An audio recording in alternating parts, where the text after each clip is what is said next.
Kingdom Hearts franchise is coming to Nintendo Switch via cloud streaming. Did you know? The Switch is capable of game streaming from the cloud, a fact I was not aware of until Nintendo announced that Kingdom Hearts was coming to the portable via cloud streaming. Granted, I use my Switch in a manner limited to a few of my favorite games installed locally, and only when I'm traveling, so you could say I'm out of the loop in that regard. During a Super Smash Bros. Ultimate livestream on Tuesday, Nintendo revealed that Kingdom Hearts protagonist Sora would join the SSBU roster on October 18. However, an arguably more exciting announcement came toward the end of the show. Video below. The Kingdom Hearts games are coming to the Nintendo Switch. Nintendo confirmed that Kingdom Hearts HD 1.5 plus 2.5 Remix, Kingdom Hearts HD 2.8 Final Chapter Prologue, and Kingdom Hearts 3, with Remind DLC, would land in the handheld via cloud streaming. Yes, cloud streaming. Like many other platforms and companies, Nintendo has been dipping its toes in the cloud gaming market, albeit in a much different way.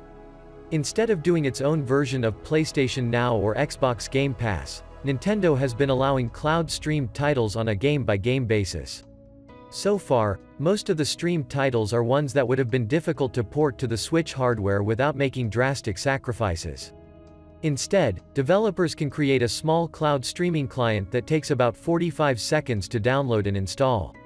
Users launch the client as if it were the game, but the actual content is run on high-end servers and streamed to the Switch. So far, there is only a small cluster of games that have implemented Switch cloud streaming. Control Ultimate Edition, Hitman 3, and A Plague Tale: Innocence are the only three currently available in the North American market.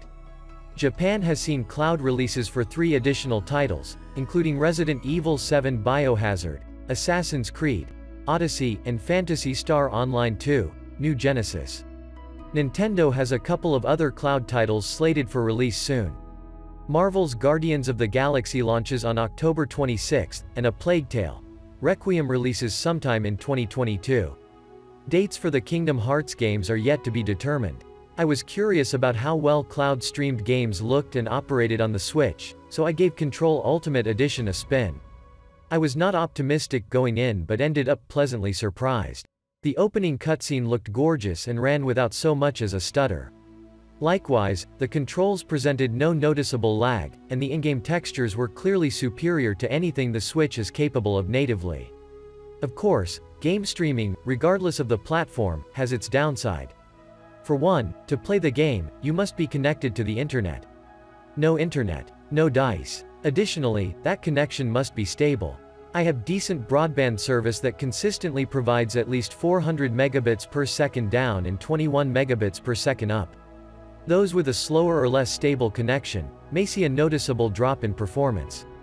Fortunately, Nintendo's cloud-streamed games allow you to try them for a short time to be sure they play well on your network setup before committing to a purchase.